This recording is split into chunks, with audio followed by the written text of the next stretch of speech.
Bismillahirrahmanirrahim. Assalamualaikum warahmatullahi wabarakatuh. Saya Muhammad Rofi'i. Saya dari SMP IT Al Khairiyah kelas K2 PAID 2. Insya Allah akan mempresentasikan tentang penyusunan modul ajar berbasis PBL dengan materi zakat. Susunannya adalah terdiri dari kompetisi awal, kemudian ada profil pelajar Pancasila dan pelajar rahmatan lil alamin, kemudian ada sarana prasarana, dan target peserta didik adalah siswa kelas 9 SMP IT Al Khairiyah. Kemudian model pembelajaran saya menggunakan tatap muka melalui pendekatan PBL, adapun metodenya adalah diskusi, ceramah, dan visual. Untuk tujuan pembelajarannya yaitu setelah membaca modul dan mengikuti diskusi kelompok, siswa kelas 9 dapat memahami pengertian dan dasar hukum zakat dengan menjelaskan minimal 2 poin tentang pengertian dan 2 dasar hukum zakat secara benar. Kemudian setelah menganalisis tabel perbedaan karakteristik zakat, siswa kelas 9 dapat membedakan zakat fitrah dan zakat mal dengan menyebutkan minimal 3 perbedaan secara tepat. Yang ketiga, setelah mempelajari contoh soal perhitungan zakat dalam modul, siswa dapat menghitung jumlah zakat sesuai ketentuan fikih dengan menyelesaikan minimal 2 soal perhitungan zakat secara benar. Yang keempat, setelah membaca dalil tentang penerima zakat, siswa kelas 9 dapat menyebutkan 8 golongan penerima zakat secara benar. Yang kelima, setelah mengamati video tentang penerima zakat, siswa dapat menjelaskan hak dan ciri penerima zakat dengan menyebutkan minimal 2 hak dan 2 ciri secara tepat. Yang keenam, setelah membaca materi dan berdiskusi kelompok, siswa dapat menjelaskan manfaat zakat bagi kehidupan dengan menyebutkan minimal 3 manfaat secara benar. Adapun langkah-langkah dalam pembelajarannya adalah yang pertama, dari pembukaan, persepsi, dan penyampaian tujuan pembelajaran, serta motivasi. Yang kedua adalah kegiatan inti, terdiri dari eksplorasi, diskusi kelompok, presentasi kelompok, refleksi, dan yang ketiga adalah penutup, terdiri dari refleksi, tugas mandiri, dan penutup. Demikian presentasi daripada modul yang saya buat. Terima kasih. Terima kasih. Bu Ulan, dipersilakan. Terima kasih, Pak Rofi'i. Iya, Bu. Yang pertama, saya jelaskan mengenai teori belajar konstruktivisme. Teori belajar konstruktivisme itu membangun sendiri pengetahuan melalui pengalaman.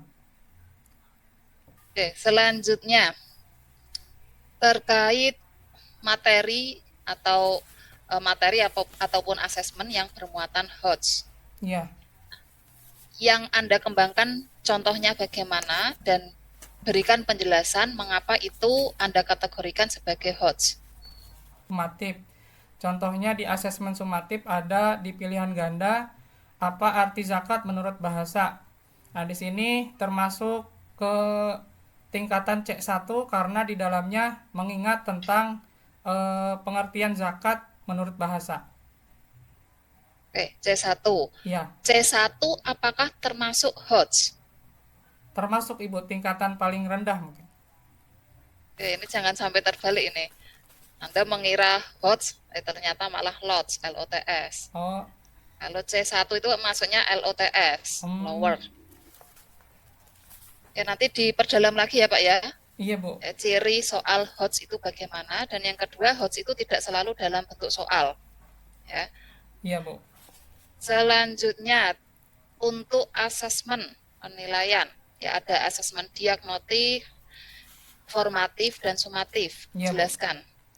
Kalau asesmen diagnostik itu biasanya dipakai di metode pendekatan DBL, di mana guru mengetahui di awal itu akan mengetahui kemampuan sesuai dengan kemampuan siswanya. Kalau asesmen formatif dilaksanakan setelah kegiatan pembelajaran, bisa melalui observasi, bisa juga melalui pertanyaan. Kalau asesmen sumatif biasanya dilaksanakan ketika di akhir jenjang, bisa di semester 1 atau semester 2 berupa ulangan semester atau praktek. Oke, tadi disampaikan dilakukan yang biasanya dilakukan untuk model PBL. Kalau model yang lain tidak bisa. Kalau PBL, maksudnya gimana Ibu? Tadi di awal itu Anda menyampaikan dilakukan pada model PBL. Berarti DBL. model yang lain tidak ada. Kalau diagnostik itu DBL Ibu. Oh, DBL. Iya. DBL itu apa? DBL itu different based learning, di mana guru akan menguji kemampuan sesuai dengan kemampuannya, Ibu. Selanjutnya untuk proyek P5 PPRA temanya apa? Aktivitasnya apa? Untuk modul P5 temanya gaya hidup berkelanjutan. Topiknya peran zakat dalam mewujudkan gaya hidup berkelanjutan. Untuk proyeknya zakat sebagai solusi berkelanjutan membangun kehidupan lebih baik untuk semuanya. Oke, untuk asesmen sudah disiapkan ya? Asesmen sudah, Bu. Oke, selanjutnya untuk judul PTK apa? Judul PTK peningkatan hasil belajar siswa melalui model pembelajaran PBL pada materi zakat di kelas 9 SMP IT Al-Khairiyah. Terima kasih. Makasih, Bu. Baik, terima kasih Bu Wulan. Materinya apa Pak Rofi'i? Materinya tentang zakat, Pak. Zakat. Apa bedanya nisab dan asnaf? Kalau nisab itu ukuran pengeluaran zakat pada yang harus dikeluarkan zakat. Sementara asnaf itu orang yang berhak menerima zakat. Apa bedanya fakir dan miskin? Kalau fakir yang tidak mempunyai pekerjaan dan tidak mempunyai penghasilan. Dan kalau miskin itu punya pekerjaan tapi tidak mencukupi kebutuhan sehari-harinya. Nisab hasil pertanian berapa persen? Nisab hasil pertanian itu 10% dan 5%, Pak. Apa bedanya? Kalau 10% itu misalkan sawah berarti diairi secara alami. Kalau misalkan 5% itu diairi misalkan airnya beli gitu, Pak. Enggak kebalik. Oh iya, kebalik, astagfirullahaladzim. Kalau harta rikas, Harta rikas itu semacam pertemuan gitu, Pak. pertemuan apa? Pertemuan. Harta rikas 20% kalau nggak salah, Pak. 20% harta temuan, Iya, bukan harta pertemuan. temuan. Ya, silakan diambil Qur'annya, Pak. Iya, Pak. Cari surat Al-Kahfi. Sudah, Pak. Silakan dibaca. A'udzu billahi minasyaitonir rajim. Bismillahirrahmanirrahim. Alhamdulillahilladzi anzala ala 'abdihil kitaba wa lam yaj'al lahu 'iwaja qayyima. Wa lam yaj'al lahu 'iwaja qayyiman liyunzira ba'sa syadidan min ladunhu wa yubashshiral mu'minin. Cukup. Shadaqallahul azim.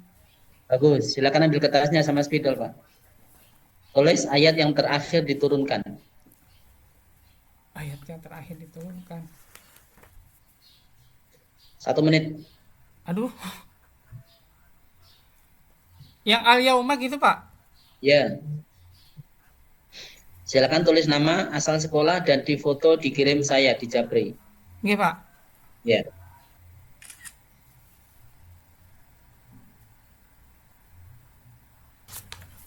Ya, silakan kasih kalimat penutup. Baik, Pak. Kami ucapkan terima kasih kepada Ibu Ulan dan Bapak Dr. Fatur yang telah menguji saya. Mudah-mudahan kedepannya bisa lebih baik lagi, khususnya untuk pribadi saya. Wassalamualaikum warahmatullahi wabarakatuh. Waalaikumsalam warahmatullahi wabarakatuh.